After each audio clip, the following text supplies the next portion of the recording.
बिस्मिल्लाहिर्रहमानिर्रहीम। अभी हम इल्मुल बलागा में इल्मुल बयान का आगाज़ कर रहे हैं और आपको मैंने बताया था कि इल्मुल बलागा में कितने इल्म हैं? 3 इल्म हैं। इल्मुल बयान, इल्म मानी और इल्मुल मानी और इल्मुल बदी। इल्म बयान में एक बात को मुख्तलिफ़ अंदाज में बयान किया जाता है और इल्म मानी में बात मौका हाल के मुताबिक होती है। मैं चीज़ें रिपीट करता हूँ बार बार ताकि चीज़ें आपको पक्की हो जाएँ। और इल्मुल बदी में क्या होता है? बात को खूबसूरत किया जाता है। वैसे तो मैंने आपको इल्म बयान का ख़ुलासा लिखवाना था और मैं कोशिश करूँगा कल आपको लिखवा दूँ ताकि ये चीज़ क्लियर हो जाए कि हमने कौन सा सफ़र तय करना है और किधर किधर हमने जाना है। एक मैप, रोड मैप आपके सामने आ जाए, कौन कौन सी अबहास हैं जो इल्मुल बयान में हम पढ़ेंगे। तो इंशाअल्लाह मैं कोशिश करूँगा कल आपको बता दूँ। मैंने कहा आज नागा ना हो, इसलिए आज हम बहस पढ़ेंगे इल्मुल बयान में जो इब्तदाई बहस है तशबीह की बहस है। तो चलते हैं तशबीह। यहाँ पे जो सबसे पहले मैंने तारीफ़ लिख दी है तशबीह की। तो तशबीह की तारीफ़ क्या है? तशबीह की तारीफ़ है अक़्दु मुमासलतिन बैन अमरैनी औ अक्सरैनी क़स्द इश्तिराकिहिमा फ़ी सिफ़तिन औ अक्सर बिअदातिन लिग़र्ज़िन यक़्सुदुहुल मुतकल्लिम। अगर आप अरबी में डेफिनेशन याद कर लेना तो इसका बहुत ही अच्छा तासुर है और कोशिश करें याद करने की। अक़्दु मुमासलतिन, तशबीह का क्या मतलब है? तशबीह का मतलब है मुमासलत, बराबरी कायम करना। मुमासलत का माना होता है बराबरी, कि एक चीज़ दूसरी चीज़ जैसी है, ठीक है। यकसानियत, एक चीज़ दूसरी चीज़ जैसी है, फ़लाँ बात में एक चीज़ दूसरी चीज़ के बराबर है या उसके करीब करीब है। अक़्दु मुमासलतिन, मुमासलत कायम करना बैन अमरैनी, 2 चीज़ों में, औ अक्सरैनी या ज़्यादा चीज़ों में। यानी मुमासलत, एक चीज़ दूसरी चीज़ जैसी है। आप 2 चीज़ों में भी ये कंपैरिजन कर सकते हो, ठीक है। आप ज़्यादा चीज़ों में भी ये मुमासलत कायम कर सकते हो। अक़्दु मुमासलतिन बैन अमरैनी औ अक्सरैनी क़स्द इश्तिराकिहिमा, उनको शरीक करने के इरादे से। ये मुमासलत, एक चीज़ दूसरी चीज़ जैसी है, ठीक है, ये मतलब ये कायम करना क्यों?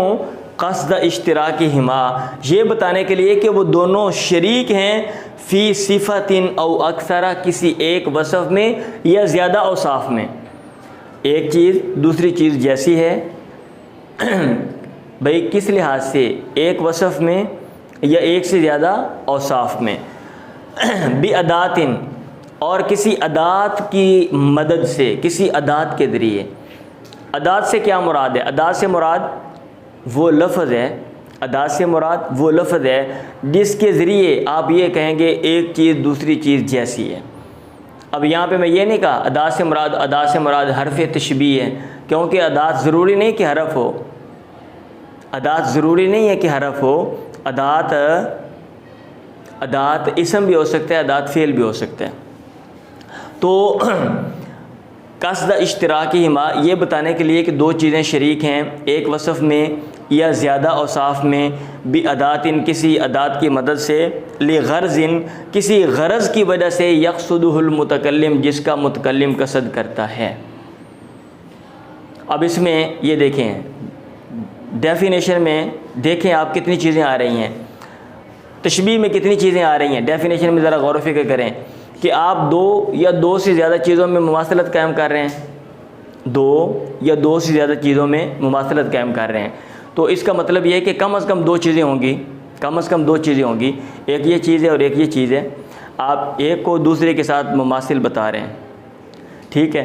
अब क़स्द इश्तिराकिहिमा फ़ी सिफ़तिन औ अक्सरा, और आपका मकसद होगा उनकी शराकत बताना एक वसफ़ में ये ज़्यादा औसाफ़ में। मतलब ये है कि आप एक चीज़ को दूसरी चीज़ जैसा बता रहे हैं और किसी एक वसफ़ में कम से कम वो शरीक हैं। ये दोनों चीज़ें किसी एक वसफ़ में शरीक हैं। आप इसको इसके साथ मुमासलत कायम कर दें, बता दें। मुमासलत का मतलब तशबीह दे दें, आप इसको इसके साथ दे दें या इसको इसके साथ दे दें, और वहाँ पे कोई ना कोई वसफ़ होगा, वहाँ पे कोई ना कोई वसफ़ होगा जो मुश्तरका होगा, जो दोनों में पाया जाएगा। और बिअदातिन, किसी अदात की मदद से आप तशबीह देंगे। आप क्या कहेंगे? ज़ैदुन ज़ैद, कल असदी शेर की तरह है, ज़ैद शेर की तरह है। अब जो ज़ैद है आपने ज़ैद को शेर के साथ मिलाया, मुमासलत कायम की, ज़ैद शेर की मिसल है, ठीक है। अब क्या इस्तेमाल किया, काफ का लफ्ज़ इस्तेमाल किया, कल असदी, ज़ैदुन कल असदी। तो जो काफ का लफ्ज़ है वो क्या है, अदात है, वो अदात है जिसकी मदद से आपने मुमासलत कायम की है। और लिग़र्ज़िन, आप जब ये अमल करेंगे तशबीह वाला, तो वहाँ पे कोई ना कोई मकसद भी होगा, वहाँ पे कोई ना कोई मकसद भी होगा जिसकी वजह से बंदा तशबीह देगा, ठीक है। आया वहाँ पे कभी मकसद होगा आप बात समझा रहे हैं, कभी इजमाल की तफसील कर रहे हैं, ठीक है। कभी एक चीज़ मुमकिन नहीं है, आप बता रहे हैं कि नहीं ऐसा मुमकिन हो सकता है। ये एक अलग आगे चैप्टर आएगा जिसमें हम बताएंगे, हम पढ़ेंगे अगराज़ तशबीह क्या हैं, यानी तशबीह देने के कौन कौन से मकासद हैं, कौन कौन से अगराज़ हैं, ये हम आगे पढ़ेंगे। तो ये तशबीह की डेफिनेशन है। अब यहाँ से जो चीज़ें हमें समझ आई हैं वो यहाँ पे मैंने नीचे लिख दी हैं, यानी तशबीह के अरकान ये हैं जो इस डेफिनेशन के अंदर बयान किए गए हैं कि वहाँ पे एक मुशब्बा होगा जिसको आप तशबीह देंगे, जिसकी मुमासलत आप कायम करेंगे, और एक मुशब्बा भी होगा जिसके साथ आप मुमासलत कायम करेंगे, जिसके साथ, और एक वजह शिबा, वो वसफ़ होगा जिसमें मुमासलत कायम करेंगे, उसको वजह शिबा कहेंगे, तशबीह देने की वजह। और एक अदात शिबा, वो लफ्ज़ होगा जिसकी मदद से आप मुमासलत कायम करेंगे, आप तशबीह देंगे। बात समझ आ रही है? तो सिंपल लफ्ज़ों में इसका क्या मतलब है, इसका मतलब तशबीह एक चीज़ को दूसरी चीज़ के साथ मिला दिया जाए, हाँ, कि भाई एक चीज़ दूसरी चीज़ जैसी है, वो किसी एक ख़ास वसफ़ में हो या ज़्यादा औसाफ में हो, और किसी लफ्ज़ की मदद से ये मुमासलत कायम की जाए और उसका कोई ना कोई मकसद भी हो। तो अब इसको अगर अरबी में याद कर लें तो अच्छा नहीं है। अक़्दु मुमासलतिन बैन अमरैनी औ अक्सरैनी क़स्द इश्तिराकिहिमा फ़ी सिफ़तिन औ अक्सरा बिअदातिन लिग़र्ज़िन यक़्सुदुहुल मुतकल्लिम। ठीक है, अब आप ये डेफिनेशन लिखें और उसको नीचे एक्सप्लेन कर दें। जब आप इसको हल करें तो ये बहुत अच्छा तासुर है, बजाय इसके कि आप सिर्फ उर्दू में 2 लाइनें लिखें, पता चले भी ये बीए के स्टूडेंट हैं, जामिया में ये पढ़ते हैं, ये बीए के लेवल में है। और बीए वाले जो हैं वो अगर 3 लाइनें इंग्लिश लिख सकते हैं तो आप ये 2 लाइनों को अरबी नहीं लिख सकते हो। अब इसमें ये जो हैं अरकान, मुशब्बा भी, वजह शिबा और अदात शिबा, इसमें इनको कहते हैं तरफ़ैन, तशबीह के तरफ़ैन। क्या कहते हैं? जो मुशब्बा भी हैं इनको क्या कहते हैं? तशबीह के तरफ़ैन। इल्मुल बयान का मैं खुलासा बताता हूँ ना, तो उसमें ये सारी चीज़ें फिर मैं आपको कुछ और भी बताऊँगा मैं। बहरहाल इतना समझें कि इन अरकान में से जो 2 हैं मुशब्बा भी, उनको क्या कहते हैं? तशबीह के तरफ़ैन। अब आगे ये यहाँ पे मैंने किस में लिखी हैं, वो तशबीह के तरफ़ैन की तकसीम की है। यानी तशबीह के ये जो तरफ़ैन है ना, मुशब्बा भी, इनकी एक लिहाज से ये 4 किस्में हैं और एक लिहाज से ये 4 किस्में हैं। मसलन कौन सी? तक़सीम तरफ़ ये तशबीह इला हिस्सिय्यिन व अक़लिय्यिन। अगर हम ये देखें कि एक आप जिसको तशबीह दे रहे हो वो हिस्सी है, उसका ताल्लुक़ हिस्स के साथ है, या फिर उसका ताल्लुक़ अक़ल के साथ है। अगर आप ये देखें इस लिहाज से ये 4 किस्में बनती हैं। क्या? या तो दोनों हिस्सी होंगे। हिस्सी अक़ली का क्या मतलब है, और इसके अलावा वहमी का क्या मतलब है, वजदानी का क्या मतलब है, ठीक है। और ये इस तरह की जो इस्तिलाहात हैं, ये एक सेपरेट इसके ऊपर ना मैं तफसीलन आपको लेक्चर दे दूँगा, बता दूँगा मैं कि इल्म मंतक में इनका मतलब है, इसकी डेफिनेशन क्या है और उसका क्या मतलब है, और इल्मुल बलागा में क्या मतलब है, और मिसालें मैं सारी सेपरेट दे दूँगा। बहरहाल आप इतना समझें, या तो दोनों हिस्से होंगे, या तो दोनों, आप एक चीज़ को दूसरी चीज़ के साथ तशबीह दे रहे हो, ये मुशब्बा भी है, या तो ये दोनों हिस्से होंगे, या ये दोनों अक़ली होंगे, या मुशब्बा हिस्सी होगा और मुशब्बा भी अक़ली होगा, या मुशब्बा अक़ली होगा और मुशब्बा भी हिस्सी होगा। अक़लन भी 4 सूरतें बनती हैं और उन्होंने भी 4 सूरतें बना दी हैं। दोनों हिस्से, अल-ख़द्दु कल-वर्दी, जो गाल है ये गुलाब के फूल की तरह, आपने तशबीह दी, ये देखें तो इसमें ये मुशब्बा भी है और ये दोनों हिस्से हैं। गाल का ताल्लुक़ हिस्स के साथ है, हम देखते हैं, गुलाब के फूल का ताल्लुक़ हिस्स के साथ है, ठीक। दोनों अक़ली अल इल्म कल हयाती, इल्म जो है वो ज़िंदगी की तरह है। अब इल्म का बाहर कोई खारजी वजूद है? नहीं, अकली चीज़ है। ज़िंदगी का कोई खारजी वजूद है? नहीं है, अकली चीज़ है। समझ आ रहे? तो यहाँ पे मुशब्बह और मुशब्बह भी दोनों अकली हैं, हिस्सी और अकली। यानी पहला हिस्सी तबीब सुई कल मौती, बुरा तबीब मौत की तरह।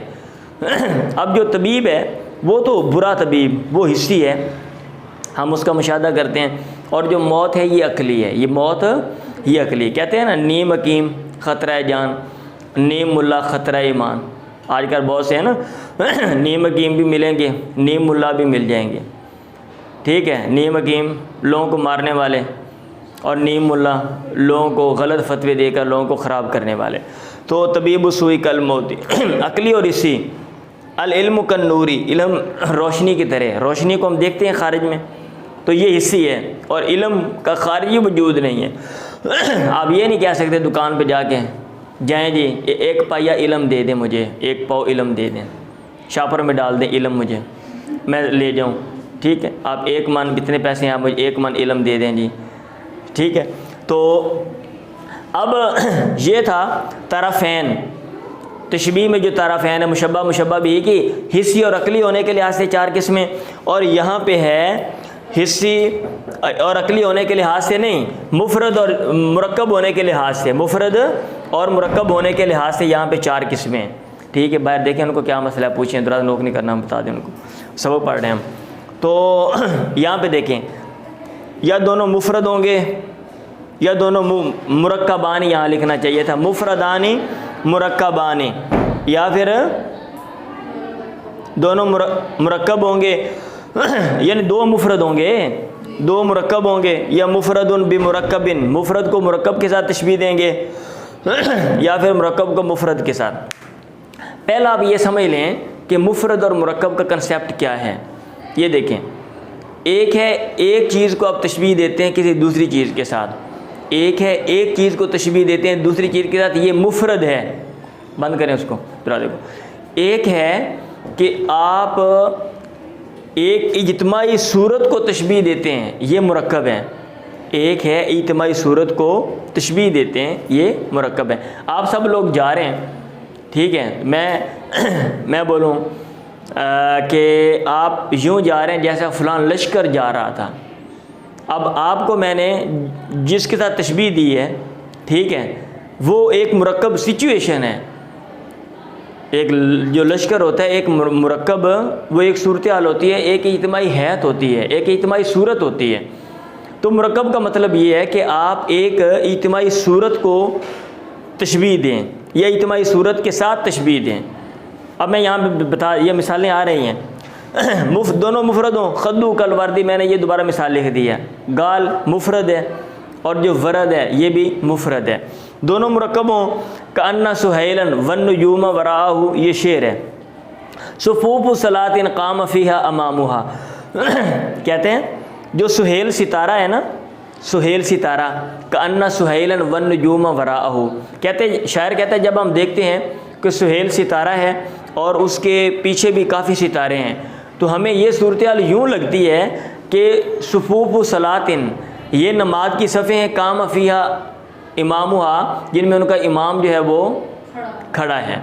अब जैसे नमाज हो रही होती है, इमाम आगे है, लोग पीछे हैं सफ़ों में, ये जो सारी सूरत हाल है, ठीक है, वो जो सुहेल सितारे और बाकी सितारों की जो सूरत हाल है, वो सूरत हाल और वो जो तस्वीर है वो इस तस्वीर से मिलती जुलती है।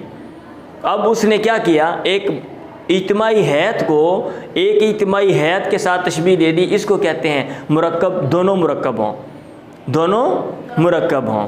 समझ आ गई ये बात है, इसमें कोई इबहाम तो नहीं है, डाउट तो नहीं है, ठीक है। मुफरद को मुरक्कब के साथ कान्नऊ आलमुन फी रासी नारुन, गोया कि वो बंदा एक पहाड़ है जिसके ऊपर आग है, जिसके ऊपर आग है।